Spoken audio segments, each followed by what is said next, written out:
All right, the third text we have for this week is a short excerpt from a book by Cudd, which is not within reach. I can't show you the title, the cover. But it says a short excerpt. It's from near the beginning. It's a book where she's trying to work out a more general understanding of oppression. So not just oppression of women, but oppression more generally. So we're looking at that just because it may be useful for us to have on the table that kind of definition that she tries to lay out there. So the rest of her book kind of elaborates on that.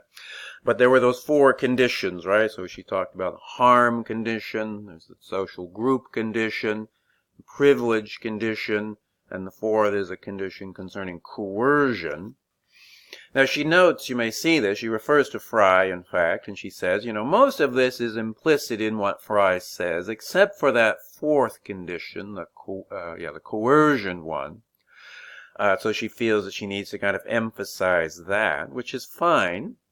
It makes good sense, probably, to say that we don't necessarily want to consider as aspects of oppression things that some individual may do through her own free choice or autonomous decisions, that there has to be some element of coercion involved. That makes sense, but something to think about, given that, that may or may not resonate perfectly with what Fry said, but certainly and especially what Bartke was talking about in terms of psychological oppression, probably would lead us to recognize that, well, coercion can take different forms and it can become something more complex because in situations of systematic oppression, even one's autonomy can kind of be messed with, right? That's basically what Bartke was saying, is that even though one can be, or seemingly, exercising one's own autonomy, making autonomous decisions and choices and so on,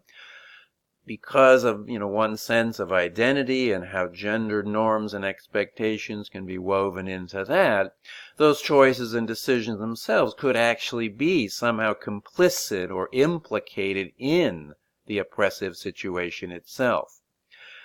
Something Fry used, an expression, and I think Bartke may have as well, I don't think Cudd does here, many other feminist writers use an expression like this, is relevant, and that is the situation of a double bind.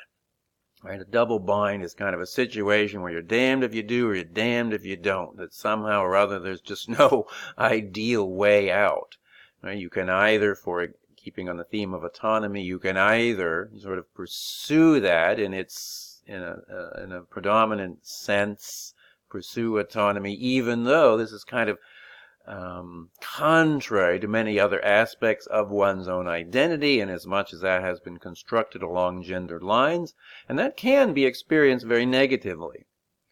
But then conversely, going with that sort of identity and kind of sticking more closely to those norms can also be quite negative in its own way. There seems to be no ideal way out. That's a theme that's certainly there in Fry, and I think Bartke is certainly thinking about that too. I don't think that Cudd is unaware of this, but it's just something that when we're thinking about oppression, that is a real key point, something, very good, very important to be thinking about, whether or not there's a coercive element to it. There probably is, but then asking ourselves, just what is that going to look like? Sometimes when we think about coercion, we might have a very narrow idea of what it would look like, and on that basis we might exclude from our consideration lots of instances which might be oppressive, but if they don't look coercive.